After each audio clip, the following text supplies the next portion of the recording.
Hello, welcome back to another evening of shared stories and adventures. Tonight, we're exploring the complete plan of Vecna from Stranger Things. I'll be covering everything from his origins as Henry Creel all the way through to Season 5's shocking revelations, but there's definitely more to come in future videos.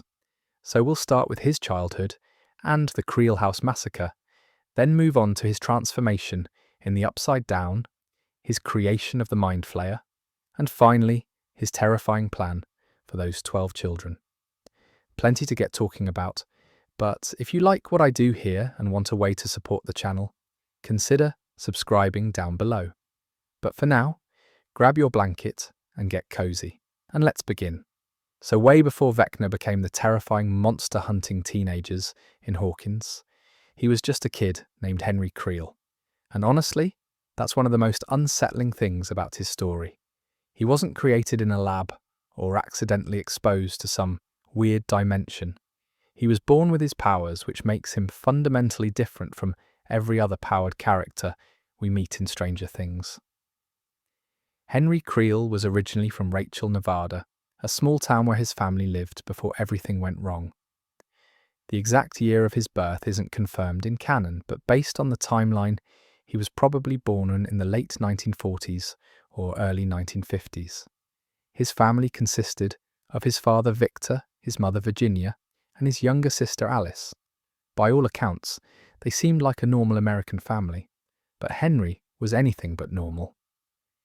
According to the stage play Stranger Things, the first shadow, which actually adds loads of context to Henry's backstory, he discovered his abilities at a really young age. We're talking telekinesis and telepathy, the ability to move objects with his mind and to see into other people's thoughts and memories. Let's talk about what happened next at the Creel House. Now, the Creel House massacre is one of those moments that completely recontextualized everything we thought we knew about Hawkins. March 14th, 1959. That's the date when Henry Creel murdered his mother Virginia and his sister Alice using nothing but his psychic powers. And the way he did it was absolutely brutal. Henry didn't just kill them quickly, he tortured them first, psychologically and then physically. He used his abilities to invade their minds, to show them their worst fears and memories, to break them down mentally before he ever touched them. Virginia and Alice experienced visions, hallucinations, moments where reality itself seemed to twist and fracture around them. The lights in the house flickered, objects moved on their own, and through it all there was the sound of a grandfather clock chiming. That clock, by the way, becomes super important later. The chiming grandfather clock is Henry's signature, his calling card. It's the sound his victims hear before he kills them, a psychological weapon that signals their time is running out. When Vecna starts hunting teenagers in 1986, that same clock appears in their visions, ticking down to their deaths. It's been his thing from the very beginning. Victor Creel survived the attack, but only because Henry wanted him to. Henry left his father alive, traumatized and broken, to take the blame for what happened. And that's exactly what the authorities believed. Victor was found at the scene, covered in his family's blood, rambling about demons and curses and supernatural forces. The police, the courts, everyone assumed he'd had a psychotic break and murdered his wife and daughter. He was convicted and sent to a psychiatric hospital where he remained for decades, haunted by the memory of that night and the knowledge that no one believed his story about what really happened. The Creel house itself became infamous in Hawkins. For years it sat empty, abandoned, a creepy Victorian mansion that local kids dared each other to approach. Everyone knew the story of the Creel family murders, or at least the version where Victor Creel was the killer. The house developed a reputation for being haunted, cursed, a place where terrible things had happened, and where the echoes of that violence still lingered. What no one knew, what no one could have known, was that Henry had survived as well. After the murders, he was discovered by someone who recognized what he was, someone who saw his abilities not as a curse or a mental illness, but as something extraordinary. That someone was Dr. Martin Brenner. With his family dead and his father imprisoned, Henry's path was about to intersect with someone who would change everything. But talking a bit about Dr. Brenner and what he wanted, we need to understand that his obsession with psychic powers is basically the reason any of this happened in the first place. Dr. Martin Brenner was a scientist working on classified government projects, specifically ones involving psychic phenomena and mind control. This was all part of the MKUltra program, which was very real, by the way. The CIA actually conducted experiments on unwitting subjects throughout the 1950s and 60s, testing everything from drugs to psychological torture to see if they could create controllable psychic agents. Brenner took that research and ran with it, becoming obsessed with the idea that psychic powers could be artificially created or enhanced through experimentation. When Brenner heard about what happened at the Creel house, about a boy who could move objects with his mind and kill with just a thought, he knew he'd found something unprecedented. Henry wasn't the result of experiments or drugs or conditioning. He was naturally occurring, a human being born with abilities that Brenner had been trying to create artificially for years. So Brenner took Henry, whether through legal means or just outright abduction. The show never really clarifies. Either way, Henry Creel disappeared from the world and became test subject number 1. Brenner set up his operations at Hawkins National Laboratory, a facility that appeared to be doing energy research, but was actually a front for his psychic experimentation program. Henry became the baseline, the proof of concept that psychic powers could exist in humans. Brenner studied him extensively, documenting his abilities, testing their limits, trying to understand the biological and neurological mechanisms that made them possible. But Henry was far too dangerous to be left uncontrolled. His powers were immense, and Brenner knew that if Henry ever decided to use them against his captors, there would be nothing anyone could do to stop him. So Brenner developed a solution, a small chip that could be implanted in Henry's neck. This chip somehow suppressed his abilities, blocking his access to his powers and rendering him essentially normal. It was an incredible piece of technology, and it kept Henry docile and controllable for years. With Henry neutralized, Brenner moved on to the next phase of his work. He began experimenting on other subjects, trying to artificially create the abilities that Henry possessed naturally. He used pregnant women, dosing them with drugs and exposing them to various stimuli, hoping that their children would be born with powers. It's pretty horrific when you think about it, but it worked. Children started being born with telekinetic and telepathic abilities, though none as strong as Henry's original powers. These children were taken from their mothers and raised in the lab, numbered sequentially, and trained to harness their abilities. There was 2, 3, 4, all the way up to 10, and eventually 11, who would become the most powerful of them all.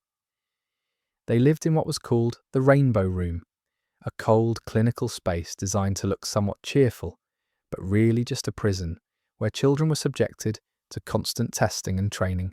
Henry, meanwhile, was given a different role. Brenner couldn't just lock him in a cell. That would be a waste of a valuable asset. So he made Henry into an orderly, a friendly hospital worker who helped care for the other test subjects.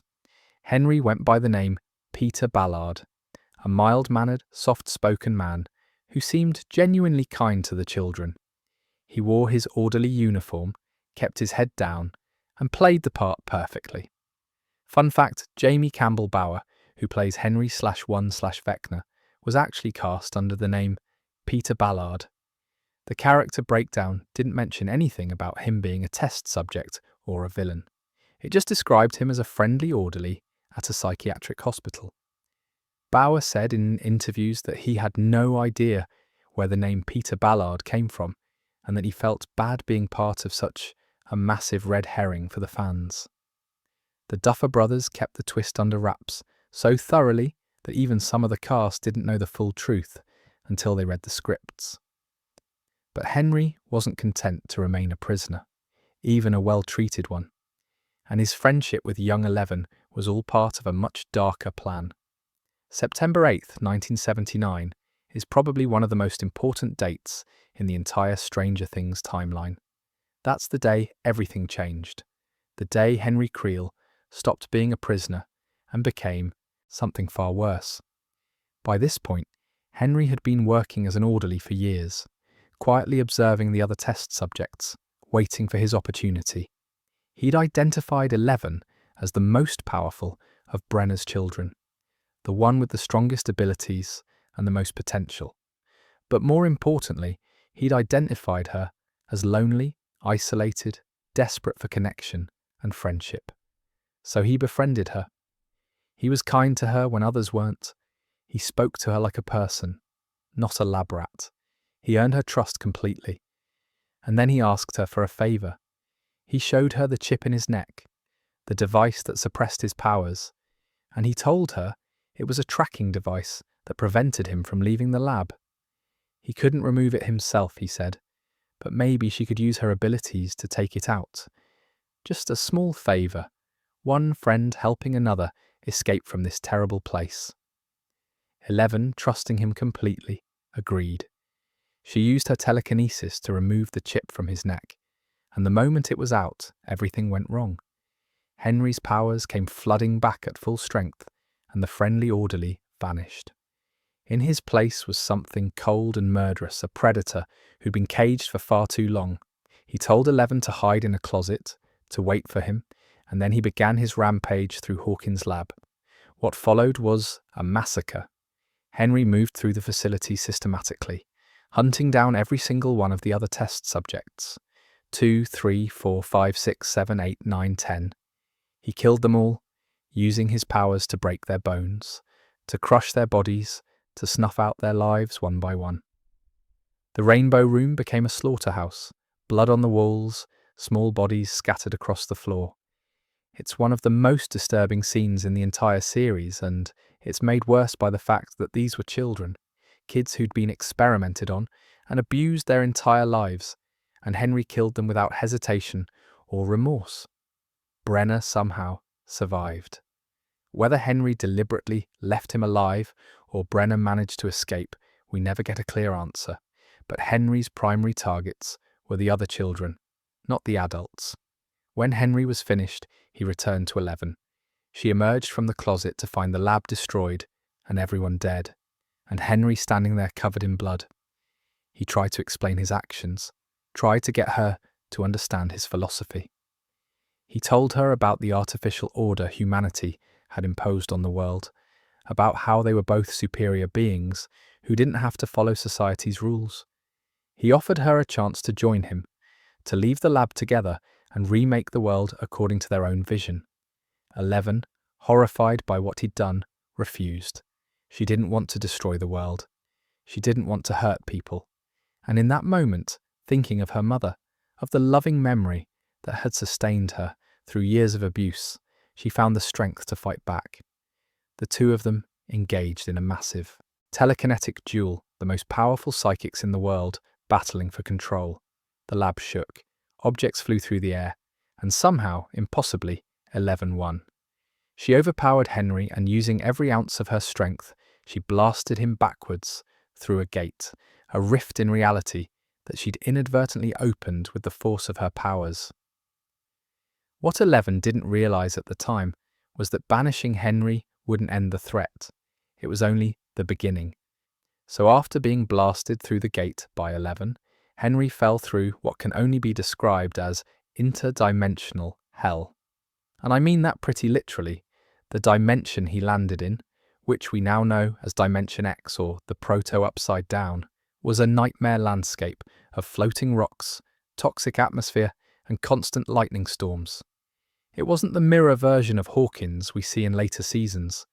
It was something older, stranger, more primal. Henry fell for what must have felt like an eternity, tumbling through this alien space whilst being repeatedly struck by interdimensional lightning. These weren't normal lightning strikes. They were some kind of energy native to this dimension, and they didn't just hurt him, they changed him. Each strike burned his skin, scorched his body, began the process of transforming him from human into something else entirely. When he finally stopped falling and started exploring this new world, Henry was already barely recognizable. His skin had been charred and disfigured, taking on a pale, corpse-like quality. The lightning had burned away parts of his face, and his nose had completely disappeared, leaving behind just a skeletal opening. It's proper horrific to look at, honestly. His left hand had elongated grotesquely, the fingers stretching out and developing sharp, talon-like claws that looked more like a monster's appendages than anything human. But the most unsettling change was his eyes. One by one his pupils clouded over, becoming pale and milky, giving him this blind, otherworldly appearance. He could still see, presumably through some kind of psychic perception, rather than normal vision, but the effect was deeply disturbing. And then there were the vines. The dimension itself seemed to be alive, covered in this network of organic vines and roots that pulsed with a strange energy. As Henry explored, these vines began to grow into him, literally fusing with his biology.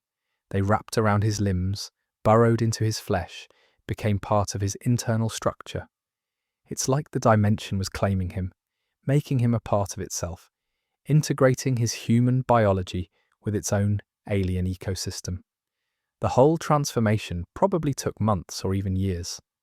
We know that Henry was banished in 1979, and the first major incursion from the Upside Down doesn't happen until 1983, which suggests he spent about 4 years in this dimension, changing, adapting, becoming something new. The remains of his Hawkins Lab uniform degraded into rags. What little humanity remained in his appearance slowly vanished beneath the burns, the vines, the monstrous alterations. By the time he was finished transforming, Henry Creel was gone. In his place was a creature that looked like something out of a nightmare, a being that was part human, part dimension, part something else entirely. The name Vecna, which is what we call him now, actually comes much later. Dustin Henderson and Eddie Munson give him that name in 1986 when they first encounter evidence of his existence.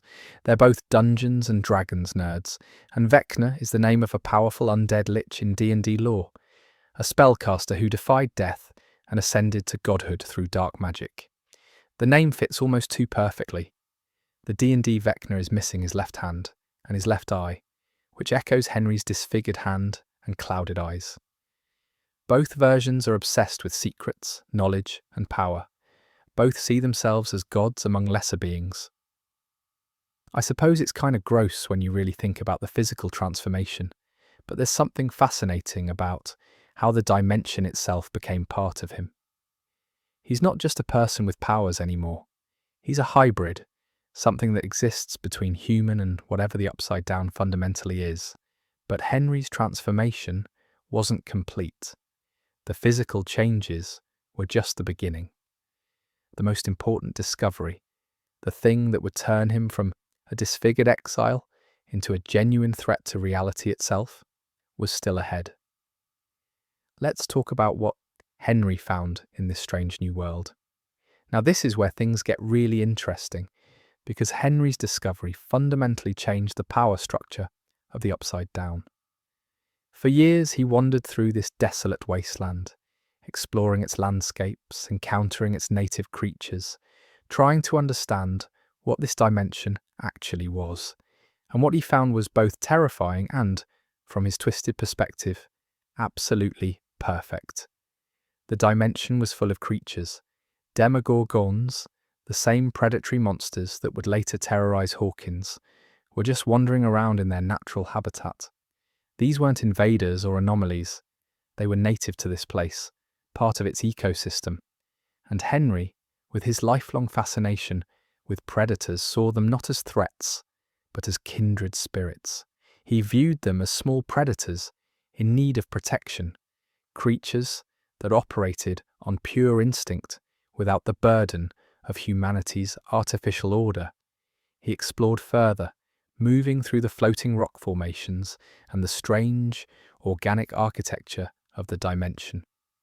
The deeper he went, the more he realized that this place was untouched by human influence.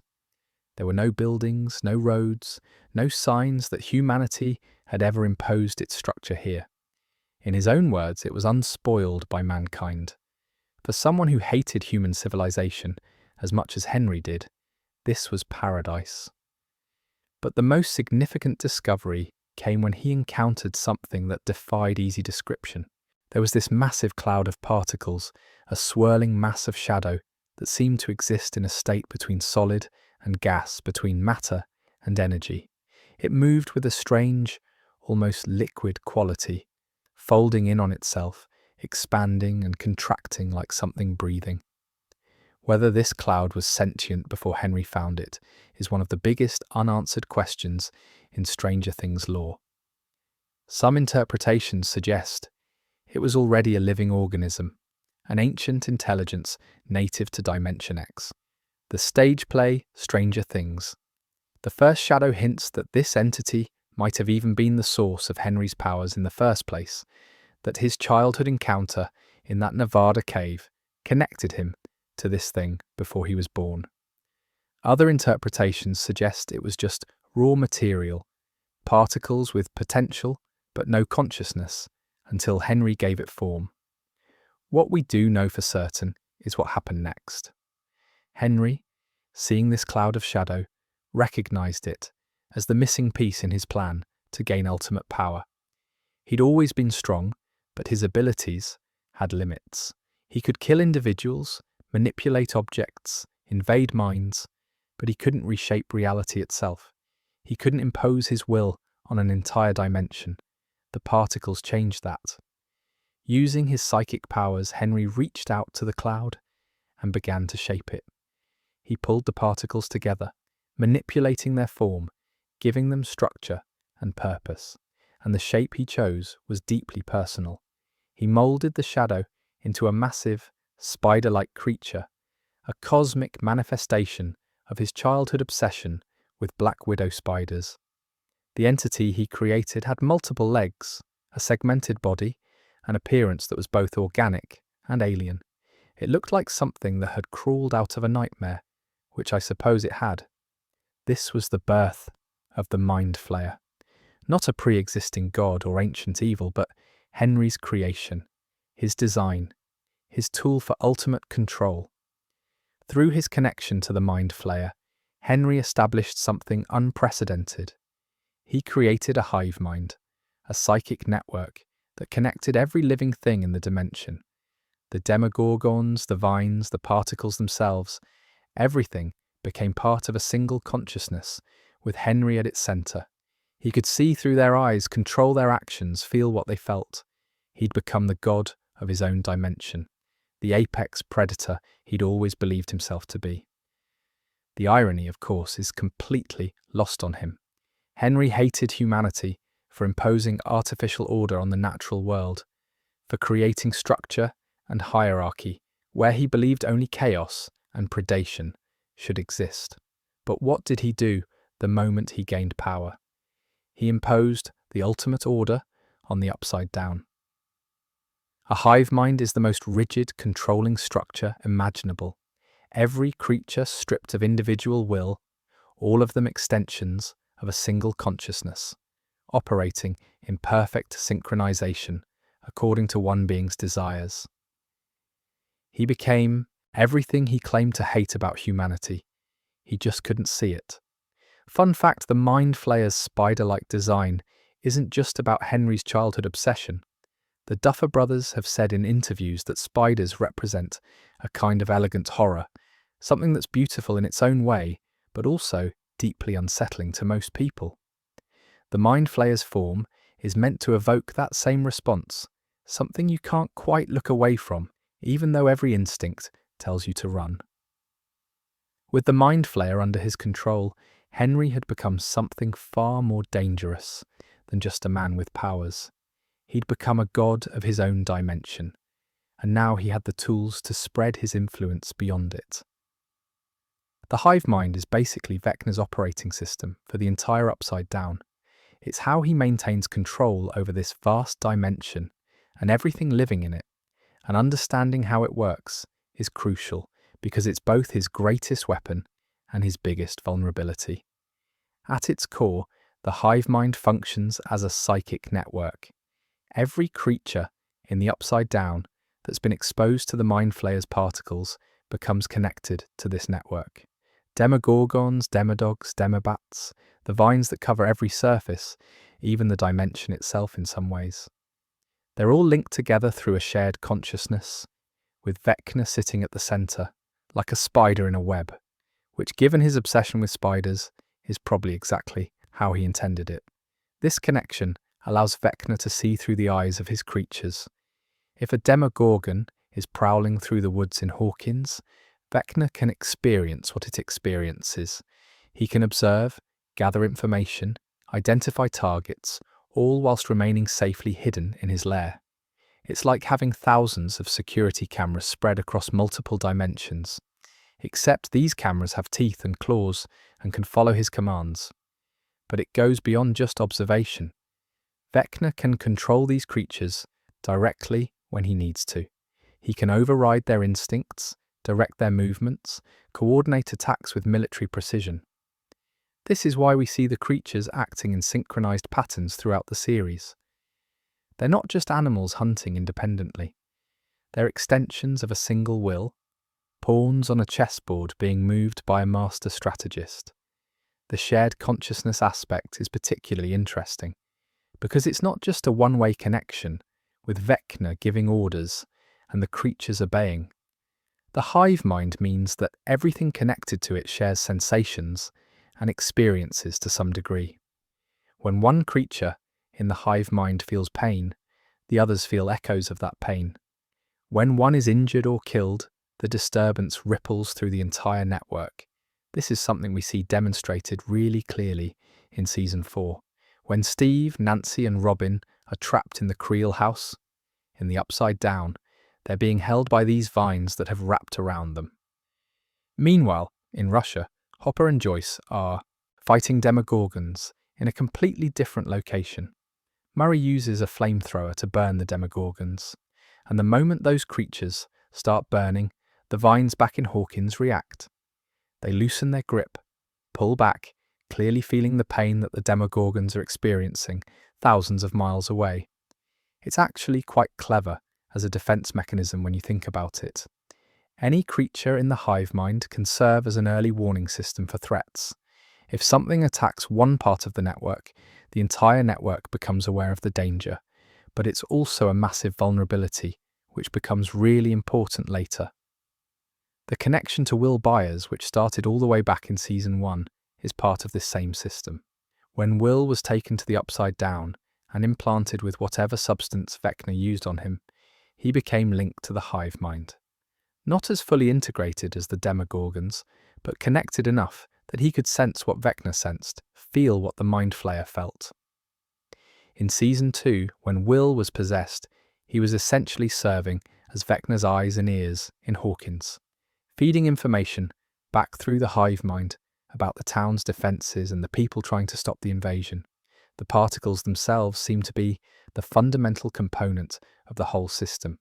They're the building blocks of the hive mind, the physical manifestation of the psychic network.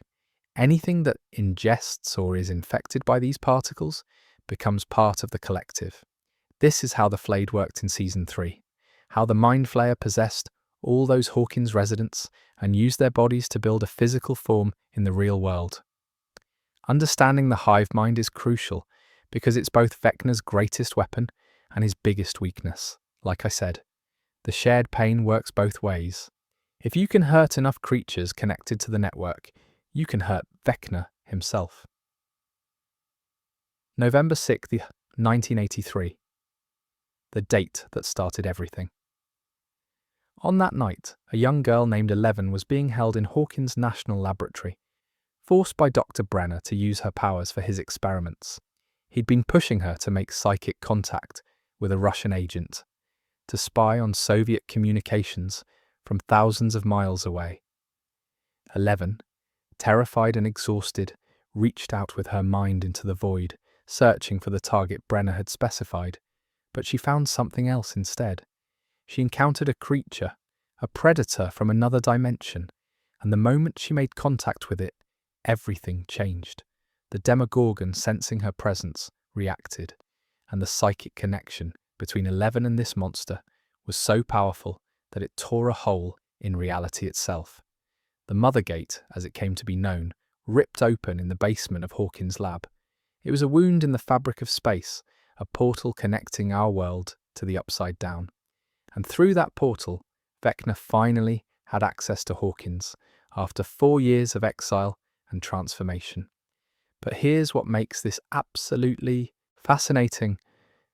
For years, we all assumed that Will Byers was just unlucky, that he happened to be in the wrong place at the wrong time when a Demogorgon came through the gate looking for food.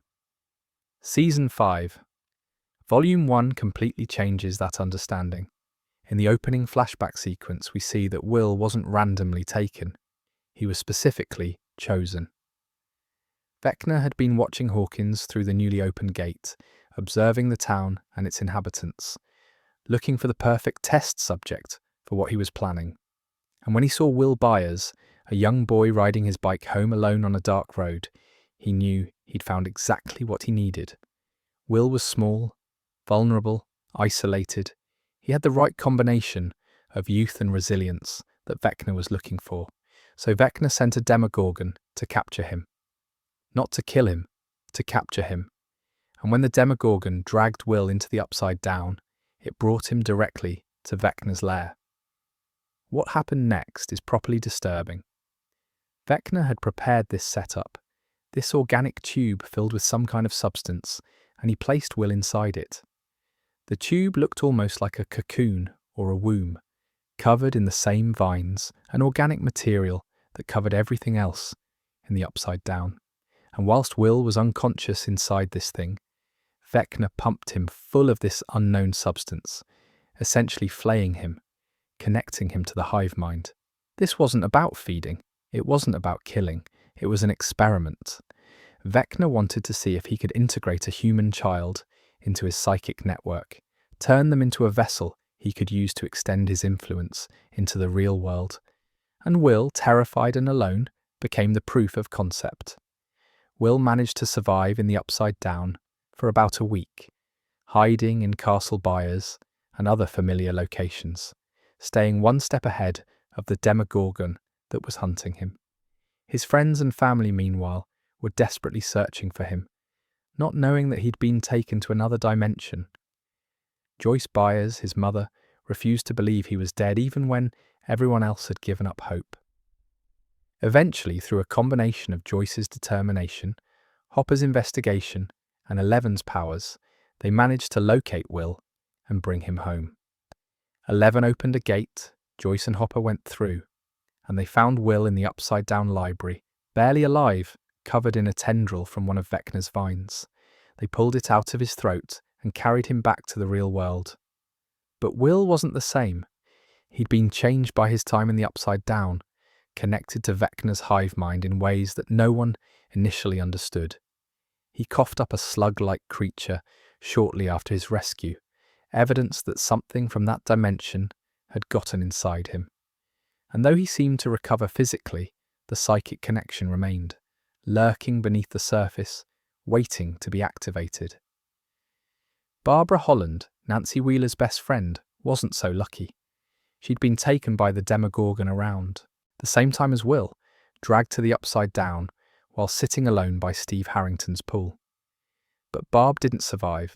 She became one of the Demogorgon's victims, killed and left to decay in that dark dimension, her body eventually discovered in the Upside Down version of the library. Will's ordeal in the Upside Down wasn't just a random kidnapping. It was Vecna's proof of concept for his entire master plan, the blueprint for everything that would come after. In 1984, Vecna launched his first coordinated attack, and he used Will as the doorway. About a year had passed since Will's rescue, and on the surface things seemed relatively normal.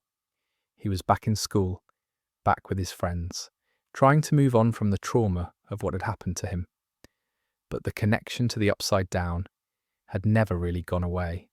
Will kept having these visions, these moments where he'd see flashes of the other dimension overlaying reality. He'd be standing in a field and suddenly see the sky turn red and stormy, see a massive shadow in the clouds, see the world transformed into that nightmare landscape. Dr. Sam Owens, who'd replaced Brenner at Hawkins' lab, believed Will was experiencing post-traumatic stress disorder, that the visions were just his mind trying to process the trauma of what he'd been through. But they weren't hallucinations, they were real. Will was seeing the upside down because he was still connected to it, still linked to Vecna's hive mind, whether he realised it or not. On October 29th, 1984, that connection intensified dramatically. Will had a vision of a massive shadow in the sky, something enormous and spider-like that seemed to be watching him. And then the shadow moved. It came down from the clouds and entered Will's body, possessing him, taking control. This was Vecna making his move, using the mind flayer to fully activate the connection he'd established when Will was in the upside down. Will became a spy, a vessel through which Vecna could observe Hawkins and gather information about the people who were trying to stop him. Whenever Will was possessed, he could see what Vecna saw, feel what the mind flayer felt. And Vecna could see through Will's eyes, learning about the lab's defenses, about 11's location, about the gate, and how the humans were trying to contain it. But there was more happening than just possession. Beneath Hawkins, Vecna had been growing an elaborate tunnel system, a network of passages that spread out from the gate like roots from a tree. These tunnels were organic, alive, covered in vines and spores, and the same particles that made up the mind flayer. They were an extension of the hive mind, a way for Vecna to spread his influence underground without being detected on the surface. And he'd been breeding. The Demogorgon from Season 1 had apparently laid eggs, or spawned somehow, because the tunnels were full of juvenile Demogorgons, smaller creatures that the characters called Demodogs. They were still deadly, still vicious predators, but they moved in packs and followed Vecna's commands with perfect coordination. The plan was straightforward. Use Will to gather intelligence, grow the army in secret, and then launch a coordinated assault on Hawkins' lab. If Vecna could destroy the lab and kill everyone who knew about the Upside Down, he could expand the gate without interference and begin his invasion properly. The attack came during Halloween, which I think is quite fitting, really. The Demodogs swarmed out of the tunnels and descended on the lab, killing soldiers and scientists, tearing through the facility's defences. Bob Newby, Joyce's boyfriend, died during the attack, sacrificing himself to restore power to the building so the others could escape. It's one of the most heartbreaking deaths in the series, honestly. Sean Astin played Bob with such warmth and genuine heroism, and watching him get torn apart by Demodogs, whilst his friends ran to safety, was absolutely devastating. But the attack ultimately failed. 11, who'd been in hiding with Hopper, returned just in time to close the gate. Using her powers, she forced the rift shut, severing the connection between the Upside Down and Hawkins. The moment the gate closed, every creature connected to the hive mind collapsed. The Demodogs died instantly. The vines withered and went dormant, and the piece of the mind flayer that had been possessing Will was expelled from his body. Vecna's first attempt failed, but he learned valuable lessons about how to breach the barrier between worlds. The next summer, he tried a completely different approach. 1985 is when Vecna got creative, and it's honestly one of the most disturbing plans in the entire series. The Russians, who'd been monitoring American research into the Upside Down, decided they wanted their own gate. They built a massive facility beneath the new Starcourt Mall in Hawkins, using advanced technology to try and tear open a portal to the other dimension. Their machine was incredibly powerful, a giant laser that could literally cut through the fabric of reality. And after months of work, they succeeded. They opened a gate, smaller than the mother gate, but still functional, still a doorway between worlds. Vecna immediately sensed this new opening and saw an opportunity. He couldn't rely on possessing one person anymore, not after 11 had expelled the mind flayer from Will. So he developed a new strategy, something more insidious and harder to stop. He would possess multiple people simultaneously, turn them into extensions of his will, and use their bodies to build something in the real world. The process was genuinely horrifying. Vecna would send particles of the Mind Flayer through the gate, and these particles would seek out hosts, usually people who were alone or vulnerable. The particles would enter through the mouth or nose, infiltrate the person's system, and take control of their mind and body. The victims would appear normal at first, going about their daily lives, but they were being controlled, puppeteered by Vecna from the upside down. These possessed individuals became known as the Flayed, and their numbers grew quickly. Billy Hargrove was one of the first. He worked as a lifeguard at the community pool, and one night, after an encounter with his abusive father, he was driving recklessly when his car broke down near the steel mill.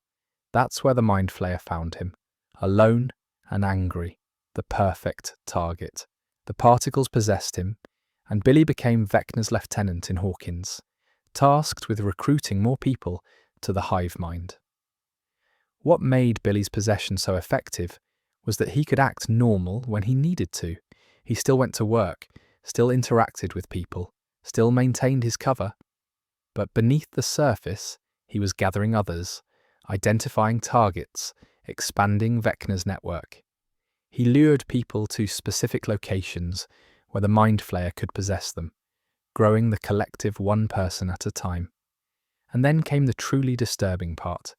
Once Vecna had enough bodies under his control, he activated them all simultaneously.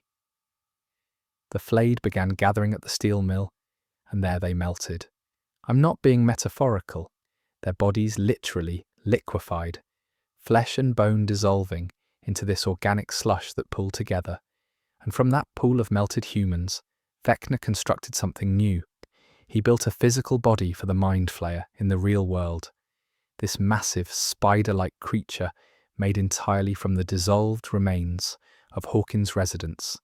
It had tentacles, multiple limbs, a vaguely spider-shaped form that echoed the design of the shadow monster in the Upside Down. Except this version was made of meat and blood, a grotesque fusion of human bodies reshaped into a monster. The Mind Flayer, in this physical form, began hunting the kids directly.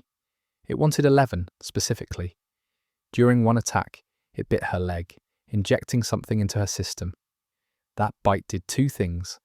First, it planted a piece of itself inside her, a living fragment that she later had to extract in one of the series' most stomach-churning scenes. Second, and more importantly, it somehow siphoned part of her power, weakening her abilities in a way that would last for months. The final confrontation happened at Starcourt Mall. Whilst Joyce and Hopper worked to destroy the Russian machine and close the gate, the kids battled the Mind Flayer in the mall's corridors. Billy, in his final moments, managed to break free of Vecna's control, just long enough to sacrifice himself, standing between the Mind Flayer and 11, buying them time to escape. Dacre Montgomery's performance in that scene was absolutely incredible, showing this kid who'd been abused and controlled his entire life, finally choosing to do something good. Hopper and Joyce destroyed the machine, the gate closed, and the Mind Flayer's body collapsed, reduced to lifeless goo. Hopper, seemingly, died in the explosion, though we later learned he'd been captured by the Russians and taken to a prison camp in Kamchatka.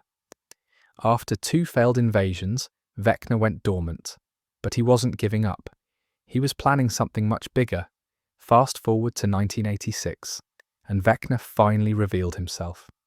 This is when everything changed, because Vecna stopped hiding behind his monsters and started killing people himself. After years of working through Demogorgons and the Mind Flayer, he'd become powerful enough to attack from the Upside Down directly, using his own abilities to reach across dimensions and murder his victims without ever leaving his lair. But he wasn't choosing his targets randomly. Vecna had developed a very specific hunting pattern, and it was absolutely chilling. He was looking for people carrying trauma, guilt, shame, the kind of deep psychological wounds that made them vulnerable to his psychic attacks. Teenagers dealing with depression, survivors struggling with PTSD, anyone whose mind was already fractured by pain. These were the people Vecna could reach most easily. His method was genuinely terrifying. He would invade his victims' minds, creating elaborate hallucinations based on their worst memories and deepest fears. He'd trap them in a kind of waking nightmare, a psychic prison, where they were forced to relive their trauma over and over, whilst he slowly tightened his grip on their consciousness. And throughout these visions, there was always the sound of a grandfather clock chiming, the same sound from the Creel House massacre back in 1959. That clock became his signature. When his victims heard it chiming in their visions, they knew their time was running out. It was psychological torture, designed to break them down completely before he delivered the final blow. Chrissy Cunningham was his first victim in this new campaign. She was a cheerleader at Hawkins High, dating Jason Carver, seemingly popular and well-adjusted on the surface. But Chrissy was struggling with body dysmorphic disorder and an abusive mother, dealing with pressures and expectations that were crushing her. She'd been having disturbing visions, seeing her mother's face distorted and monstrous, hearing that clock chiming. On March 21st, 1986, Chrissy went to Eddie Munson's trailer to buy drugs, hoping that getting high might stop the visions. But drugs couldn't protect her from Vecna. He attacked while she was there, trapping her in his psychic grip. Eddie watched horrified and helpless as Chrissy levitated into the air, her eyes rolled back, her body contorting. And then Vecna broke her. Her limbs snapped at impossible angles, her jaw dislocated, her eyes were crushed into her skull. She died instantly, and her body crumpled to the floor. At the exact spot where Chrissy died, a gate opened, a small rift between dimensions, glowing red, pulsing with energy. This was the key to Vecna's plan. Each death created a gate. Fred Benson was next. He was a student journalist working on the school newspaper, and he was carrying guilt about a car accident he'd caused that killed someone. Vecna exploited that guilt, trapping Fred in visions of the accident, making him relive it over and over.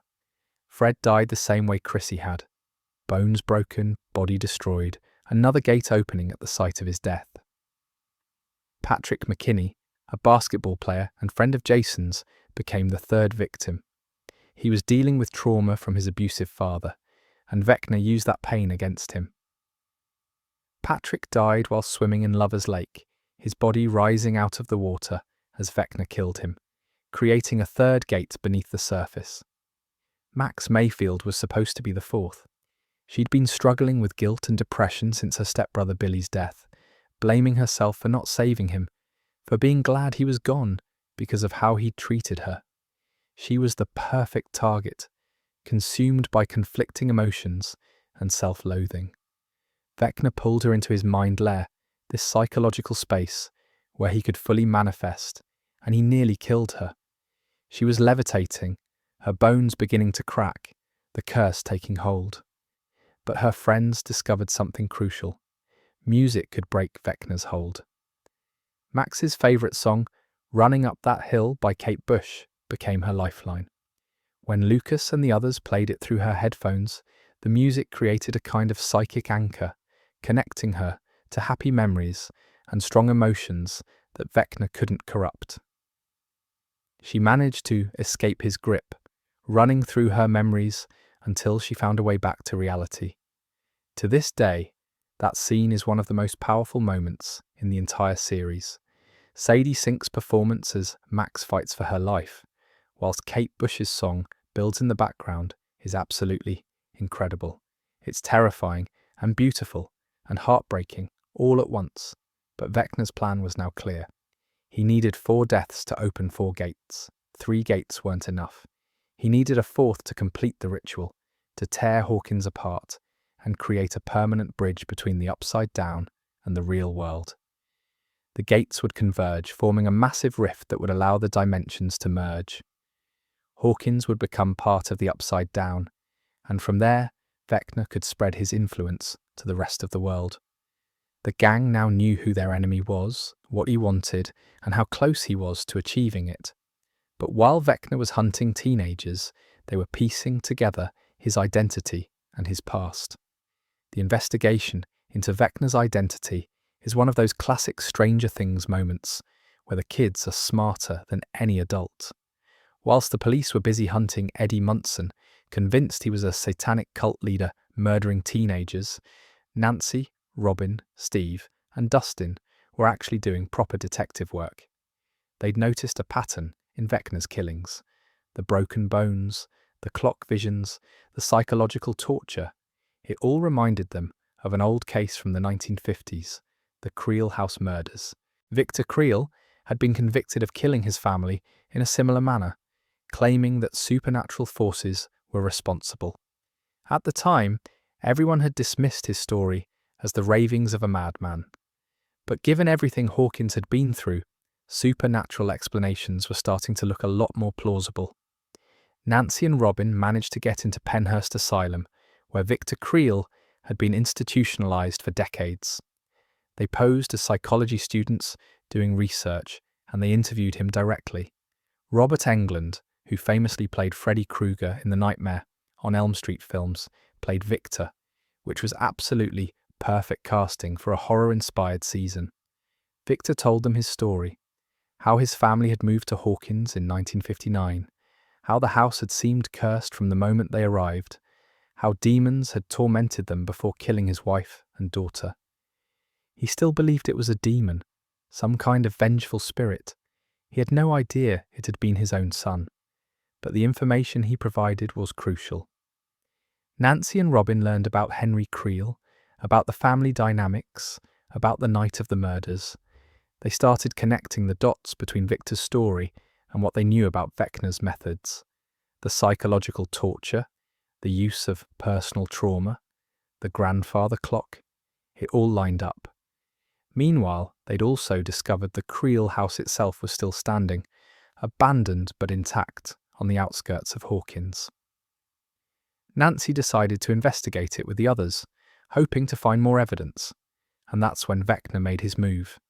He possessed Nancy, pulling her into his psychic grip the same way he'd done with his other victims. But he didn't kill her. Instead, he wanted to talk. He trapped her in his mind lair and revealed everything to her. His real identity as Henry Creel, his history with 11 and Hawkins Lab, his transformation in the Upside Down, his creation of the Mind Flayer. He explained his entire philosophy, his hatred of humanity's artificial order, his belief that he was bringing a kind of necessary correction to the world, and then he showed her a vision of the future. Nancy saw Hawkins torn apart, massive gates ripping through the town, buildings collapsing, people dying. She saw the Upside Down spreading across the real world like an infection, corrupting everything it touched. She saw death and destruction on a scale that made the previous invasions look like minor skirmishes. Vecna released Nancy after showing her this vision. He wanted her to tell the others, to spread fear, to let them know that their resistance was futile. It was psychological warfare, designed to break their spirits before the final battle. But what Vecna didn't anticipate was that giving Nancy this information would actually help them. She returned with crucial intelligence about his weaknesses, his location in the Creel House's upside-down version, and his plan's requirements. She told them about the 4 gates, about how Vecna needed one more death to complete his ritual. They knew they had to stop him before he could claim a 4th victim, and more importantly, they now understood that Vecna could be hurt. He had a physical body in the Upside Down, vulnerable to attack whilst he was projecting his consciousness to hunt victims in the real world. Armed with this knowledge, the team split up for their most dangerous mission yet. The Season 4 finale is basically Stranger Things at its most epic and heartbreaking. The plan they came up with was incredibly ambitious and required perfect timing across multiple locations. They would attack Vecna simultaneously in 2 ways. In the real world, Max would offer herself as bait, allowing Vecna to begin his curse on her while staying conscious long enough to keep him distracted. And in the Upside Down, Nancy, Steve and Robin would travel to the Creel house and physically assault his body whilst he was preoccupied. 11, meanwhile, had her own mission. She'd regained her powers through experiments with Dr. Owens and was ready to fight Vecna again. But she wouldn't be attacking him physically. She'd enter Max's mind, travelling through the psychic space to confront Vecna directly, keeping him occupied so the others could damage his real body. The coordination required was insane. If any part of the plan failed, Max would die, and Vecna would complete his ritual. Eddie Munson and Dustin had their own crucial role. They needed to create a distraction in the Upside Down, drawing away the demobats that were guarding Vecna's lair so Nancy's team could get inside. And Eddie, being Eddie, decided to do it with style. He set up his guitar on top of his trailer in the Upside Down and played Metallica's Master of Puppets at maximum volume. The performance has become absolutely iconic. Joseph Quinn shredding on guitar whilst demobats swarm towards him, Dustin headbanging beside him. The whole scene is just pure adrenaline and defiance. Eddie the freak, the kid accused of satanic murder, playing metal in hell to save a town that hated him. Inside Max's mind, Vecna had her trapped in her memories, forcing her to relive her worst moments with Billy, the guilt and pain she'd been carrying. 11 appeared, fighting Vecna psychically, trying to free Max from his grip. But Vecna was stronger than before, more powerful, more practiced. He overpowered 11, choking her, gloating about how he'd won. In the Creel house, Nancy, Steve and Robin found Vecna's body suspended in the vines and covered in the organic matter of the Upside Down. He looked vulnerable, almost defenseless in his trance state. They threw Molotov cocktails at him, setting him ablaze. Robin and Nancy emptied their shotguns into his burning body. He should have died right there. But Vecna was far more resilient than they'd expected.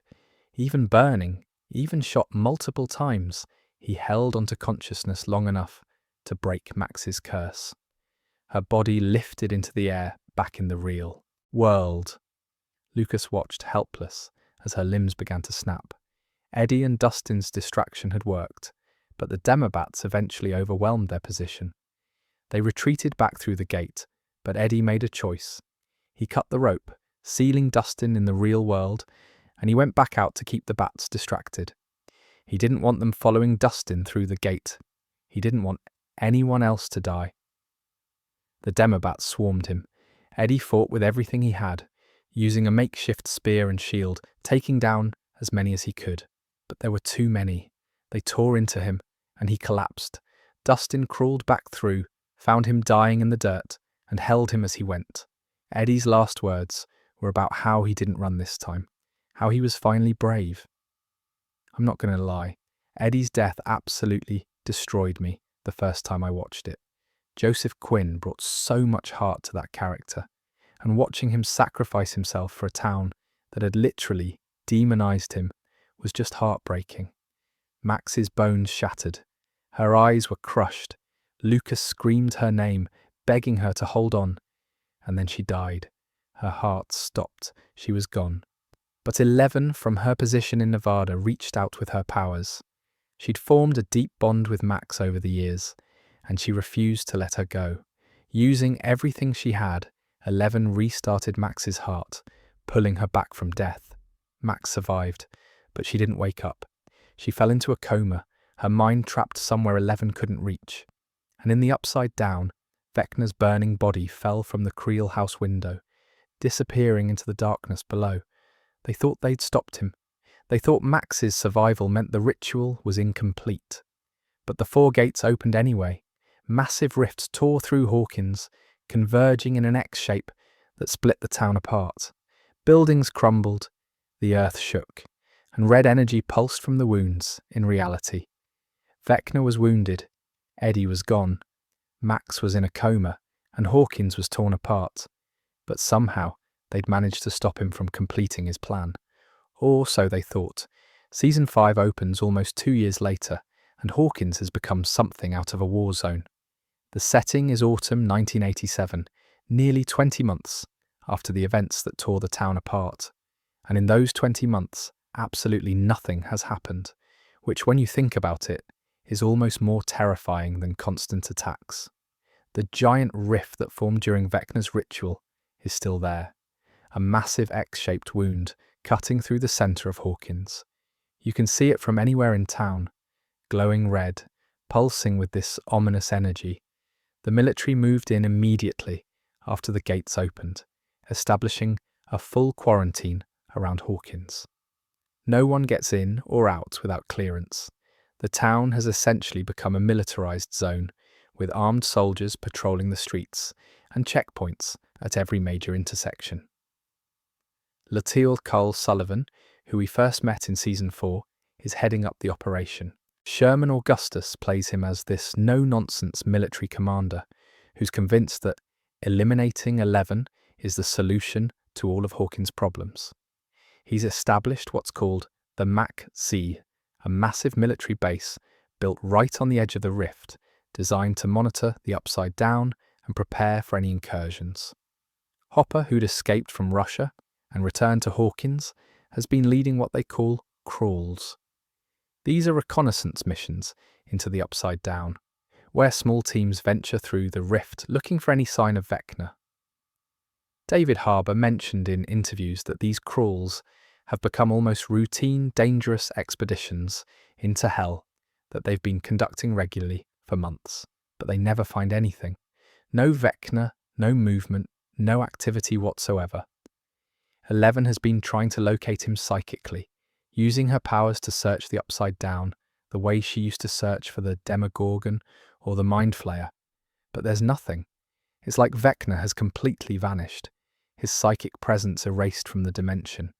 She can't sense him at all, which creates this horrible uncertainty about whether he's dead, hiding, or planning something even worse. Max is still in a coma, maintained in Hawkins Hospital under Lucas's constant watch. Her body survived, but her mind is trapped somewhere 11 can't reach, presumably in Vecna's mindscape. Lucas visits her every day, talks to her, plays her favourite music, hoping that somehow she can hear him. The community itself has been devastated.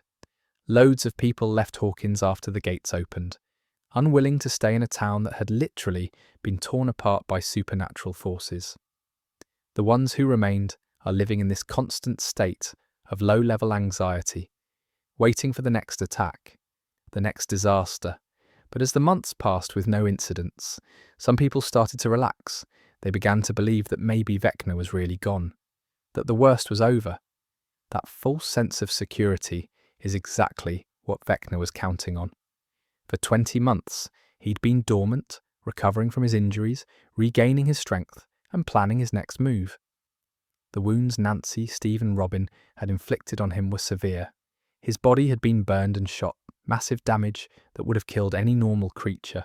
But Vecna was far from normal, and he'd spent those months healing and preparing. For 20 months, nothing happened. And then, when everyone had started to hope Vecna was gone for good, he made his move. Vecna's plan in Season 5 is absolutely chilling, because he's learned from all his previous failures. He's not trying to possess one person anymore. He's not building a meat monster from dissolved humans. He's doing something far more calculated and disturbing. He's kidnapping children, specifically 12 of them, to use as vessels for a ritual that will finally let him reshape the world.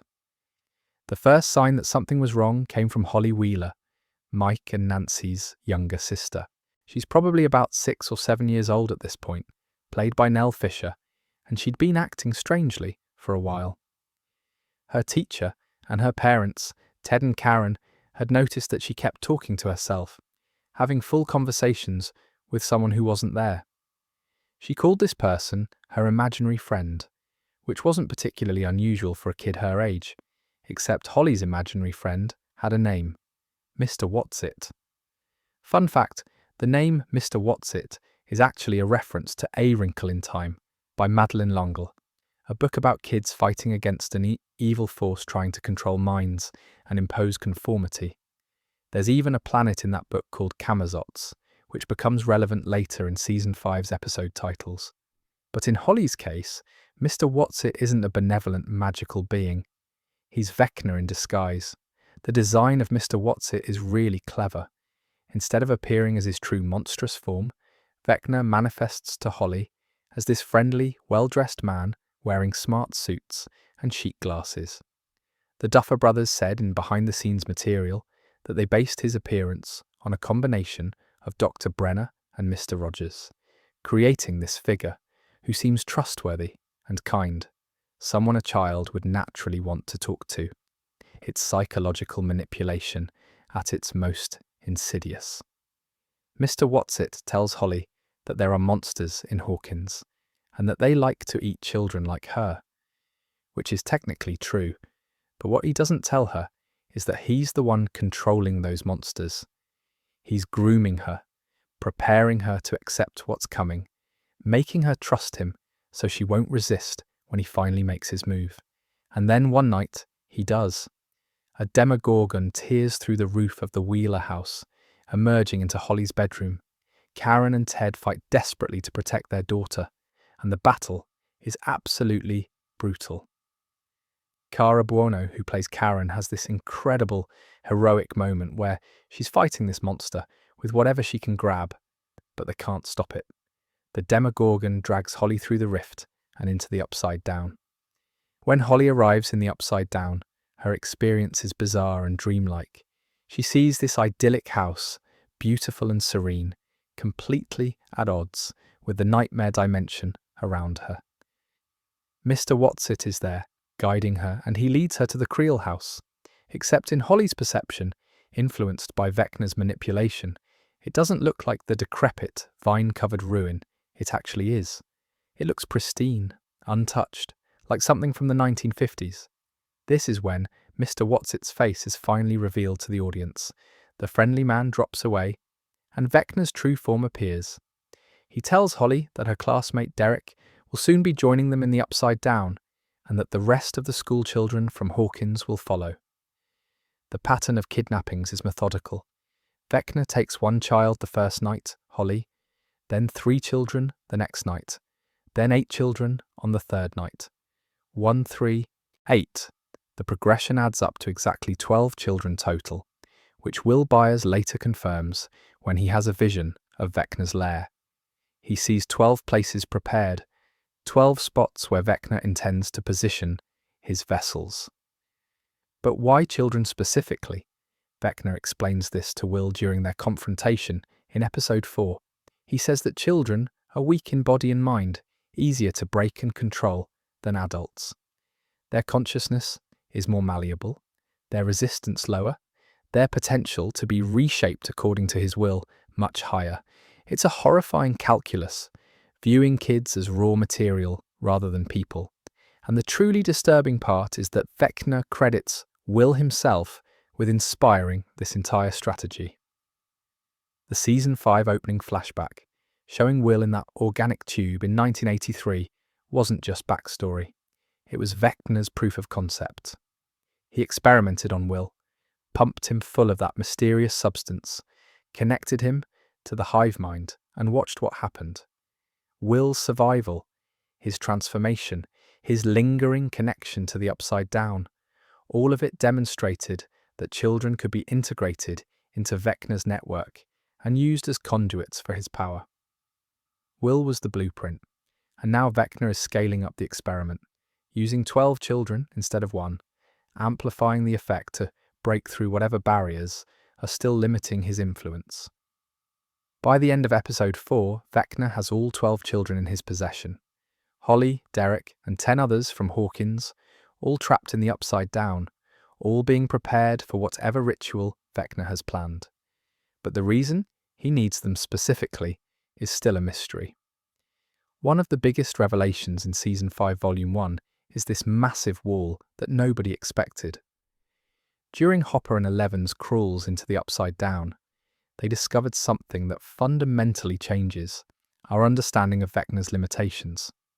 There's this enormous barrier, a wall that forms a perfect circle around the upside downs version of Hawkins, and it's blocking everything. The wall itself is pretty strange. It's not made of stone or metal or any normal material. It appears to be organic, possibly part of the dimension itself, and it regenerates whenever it's damaged. Hopper's team tried to breach it multiple times during their reconnaissance missions, but every time they managed to break through or burn a section, the wall just grows back. It's like the dimension is protecting itself, maintaining this boundary that Vecna apparently can't cross. What makes this particularly interesting is that the wall is specifically blocking Eleven's psychic tracking abilities. She's been trying to locate Vecna for 20 months, searching through the upside down the way she's done countless times before. But every time she extends her consciousness into that dimension, she hits this barrier. It's like there's a psychic dead zone beyond the wall, an area where her powers simply can't penetrate. And since Vecna is presumably on the other side of that wall, she has no way of finding him. The shape of the barrier is significant as well. It forms a perfect circle around Hawkins, which suggests this isn't a natural formation. Something created this boundary deliberately, imposing a geometric structure on the chaotic landscape of the Upside Down. Whether it's Vecna who built it, or something else in the dimension, or some kind of natural defense mechanism, we don't really know yet. There's also this mysterious cave that appears in some of the Season 5 scenes, and fan theories are going absolutely wild about how it connects to the wall and to Vecna's apparent fear of what lies beyond the barrier. Some people think the cave might be connected to Dimension X, the original realm that Henry fell into before it became the Upside Down. Others believe it could be a gateway to wherever the Mind Flayer's particles originally came from. The stage play Stranger Things. The first shadow adds some context here that might be relevant. In the play, there's this whole backstory about a government experiment in 1943 involving the USS Eldridge, a ship that was accidentally sent to Dimension X. The only survivor was Dr. Brenner's father, who came back completely changed by the experience. This is supposedly what inspired Brenner to dedicate his life to creating a gateway to that dimension. Could the wall be related to that original breach? Could it be separating the Upside Down from Dimension X? It's all speculation at this point, but the connections are intriguing. What seems most likely, based on what we know from Volume 1, is that the 12 kidnapped children are somehow the key to breaking through this barrier. Vecna needs vessels, he needs their combined psychic energy, and he needs them positioned in specific locations around his lair. If the wall is limiting his power, preventing him from fully merging the dimensions or spreading his influence beyond Hawkins, then destroying that wall would be his primary objective. Think about it. Vecna has been dormant for 20 months, not because he was too injured to act, but because he was stuck. The wall trapped him in a limited area, prevented him from executing his larger plan. So he waited, recovered, and developed a strategy to break free. The 12 children, connected to his hive mind and amplifying his power, could provide the psychic force needed to shatter the barrier once and for all. The wall suggests that Vecna's power isn't unlimited, and that there's something about the Upside Down we still don't understand. Episode 4 of Season 5 is called Sorcerer, and it lives up to that title in the most horrifying way possible. This is where everything we've been building towards in Volume 1 comes crashing together in one massive chaotic sequence that the Duffer Brothers have said was logistically the most difficult thing they've ever filmed. The attack begins at the Max Z military base, right on the edge of the rift. Without warning, the membrane between dimensions tears open wider, and Demogorgons start pouring through, not just one or two, but dozens of them, flooding into the base like a tidal wave of teeth and claws. The military forces who'd been stationed there for months, without seeing any action, are completely unprepared for an assault of this scale. The soldiers fight back with everything they have, but it's not enough. The Demogorgons are coordinated, moving with that hive mind synchronization we've seen before, targeting key positions and overwhelming defenses systematically. It's a slaughter, honestly. Bodies everywhere, the base descending into absolute chaos. And then Vecna himself appears.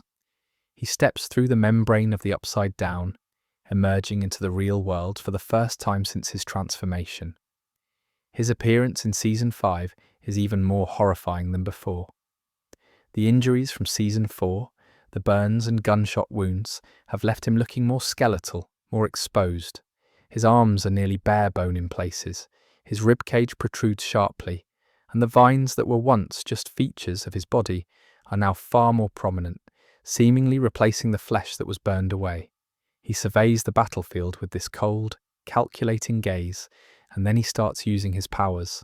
Soldiers are trying to shoot him, but Vecna just extends his arms and turns their weapons against them. Guns fire backwards, grenades detonate while still in their handlers' grips. He's not even touching them, just manipulating reality itself with casual, effortless precision. Joyce, Mike, and Will are all at the base when this happens, along with the remaining military personnel. They watch horrified as Vecna effortlessly dismantles every defense they have. And then he turns his attention to Will specifically. He levitates Will into the air, pulling him close, bringing them face to face. The speech Vecna gives here is absolutely chilling. He asks Will if he can see the children, if he knows why Vecna chose them to reshape the world, and then he explains his philosophy. Children are weak in body and mind, he says. They're easier to break, easier to control, easier to reshape into vessels for his will. It's this cold, clinical assessment of kids as raw materials rather than people. And Jamie Campbell Bower delivers it with this matter-of-fact tone that makes it even more disturbing. Whilst Vecna is confronting Will, the Demogorgons are executing the rest of his plan. All across Hawkins, they're breaking into homes, into schools, into anywhere children might be. Robin and Murray are trying to evacuate a group of school children in a truck, but the Demogorgons are chasing them. Lucas is in another part of town, watching helplessly as one child is literally dragged through a wall into the Upside Down, the dimension reaching out and swallowing them whole. It's coordinated chaos. 8 children taken simultaneously from different locations, all of them dragged into the Upside Down, whilst their families and friends watch in horror. The Demogorgons are relentless, unstoppable, and by the time anyone can mount an effective response, it's already over. Vecna retreats back into the Upside Down with his prey, the membrane sealing behind him. The attack lasted maybe 10 minutes, but in that time, he accomplished everything he needed. He demonstrated his power, proved that the military couldn't stop him, and secured the final 8 vessels for his ritual. It seemed like all was lost. The children were gone. Vecna was more powerful than ever, and there was nothing anyone could do. But then something impossible happened. The ending of Volume 1 is genuinely one of the most goosebump-inducing moments in the entire series, because this is where Will Byers finally became the hero we'd been waiting for. Throughout the season, Will's connection to the hive mind had been getting stronger. The closer he got to Hawkins, the more intense the visions became. He could sense Vecna's presence, feel the Upside Down's influence, see through the eyes of the creatures connected to the network. It was terrifying for him, bringing back all the trauma from 1983 and 1984, making him feel like he was being pulled back into that nightmare. But in episode 4, Robin had a conversation with Will that changed everything. Maya Hawke delivers this beautiful, heartfelt monologue about being gay, about accepting yourself regardless of what anyone else thinks, about finding strength in who you are rather than hiding from it. And Will, who's been struggling with his own identity and his feelings for Mike throughout the season, finally hears something that resonates. Robin tells him to look within himself, to stop running from what he is, and instead embrace it. That conversation planted a seed. And when Vecna confronted Will directly, calling him weak and broken, the perfect vessel to control, something shifted. Instead of giving in to fear, like he'd done so many times before, Will remembered Robin's words. He thought about his younger self, about the kid who loved Dungeons and Dragons and building castle buyers, about the person he'd been before all the trauma.